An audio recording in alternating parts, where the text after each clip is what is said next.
Le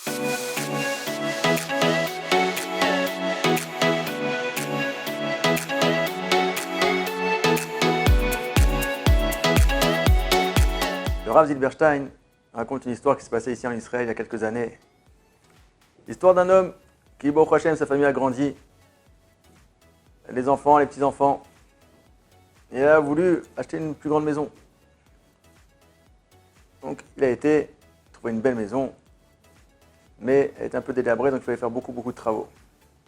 Donc cet homme a été se renseigner un peu au niveau chez des entrepreneurs pour savoir combien ça revient. Et il tape à plusieurs portes. Il va à la première porte, il tape, et ils font un devis, voilà, qu'est-ce que tu veux faire, etc., combien ça va revenir. Très bien, merci, il sort de l'endroit et il va aller comparer les prix. À son étonnement, 2 jours après, un matin, il passe devant sa nouvelle maison et il voit beaucoup de camions avec beaucoup de matériel qui commencent à décharger du ciment, des pierres, etc. Beaucoup de travaux pour faire beaucoup de matériel pour faire les travaux. Et il voit, qu'est-ce qu'il voit? Et il voit sur le camion le nom de la première entreprise qui a été voir pour demander un devis, sur laquelle il n'avait pas signé encore. Il voit ça, il arrête tout de suite le chauffeur du camion, il dit: qu'est-ce que tu fais? Il dit: je sais pas, moi, c'est mon patron m'a envoyé pour décharger du matériel. Non, arrête-toi tout de suite, il y a une erreur. Non, regarde, moi je suis payé par mon patron, je peux pas, si tu veux, voir avec lui. Moi j'ai un travail à faire, je dois le faire. Arrêtez là, rien à faire, qu'est-ce qu'il fait? Il prend sa voiture, il va vite dans le bureau de l'entrepreneur.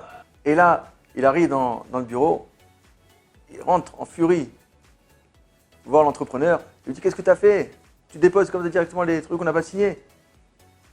Et il lui dit: t'inquiète pas. Il dit: non, quoi? Il dit... Et l'autre lui dit: je ne paierai pas un shekel pour tout ce que tu as mis. Il dit: t'inquiète pas, c'est déjà payé. Il dit: quoi, tu te moques de moi en plus? Il dit: non, t'inquiète pas. Il dit: tiens, viens, assis-toi, prends un verre d'eau, calme-toi. Bon, il s'assoit, il dit: avant tout, je vais te raconter une petite histoire. Il dit: il y a une vingtaine d'années, il y avait un plombier qui est entré dans une maison pour faire des réparations, des grosses réparations. Et il arrive dans cette maison, il voit une veuve avec 6 orphelins. Et il rentre dans la maison, il voit que les murs à peine y tiennent, et qu'il voit que la pauvreté, elle crie de partout. Et il fallait réparer. Donc il a réparé les problèmes de plomberie. Et au moment de payer, la veuve, elle demande au plombier: combien je vous dois? Et là, le plombier, il lui dit: c'est bon, c'est la mairie qui a financé tout ça. Quoi? C'est bon, c'est gratuit. Et il est parti. À ce moment-là, il y avait un des enfants qui était là, un des orphelins, qui a vu ça. Et qui a commencé à regarder ce plombier, tout ça. Et il a regardé, il a très bien compris qu'en réalité, ce n'était pas la mairie qui avait payé. Et il lui dit, cet entrepreneur, il dit: sache que la veuve, c'était ma mère, et l'orphelin, c'était moi.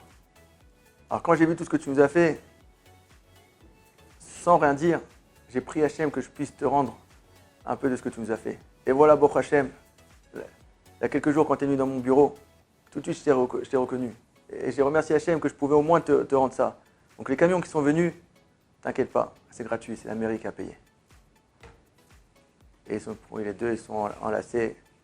Beaucoup d'émotions il y avait dans ce bureau à ce moment-là. Dans la parashat Ekev, le passage qui me dit: Lishmor et mitzvot Hashem, ve'et rukotav asher anochi metzavecha hayom letov lach. D'écarter les mitzvot de Hashem et ses statuts que moi-même je t'ordonne aujourd'hui pour le bien, pour toi. Letov lach, c'est-à-dire pour toi. Rashi te dit: et même cela, c'est-à-dire mais le bien pour toi, afin que tu reçois une récompense. C'est-à-dire quoi? Que quand on fait des mitzvot, des fois sur le moment on ne voit pas tout de suite la récompense. Mais sache que même des fois 20 ans après, comme ce plombier qui a fait une mitzvot de tzedaka, sans rien attendre en retour, 20 ans après, l'enfant il a voulu lui rendre. Que Kodesh Baruch Hu nous aide à se renforcer dans la mitzvot et dans le chesed, et qu'on puisse recevoir tout le bien.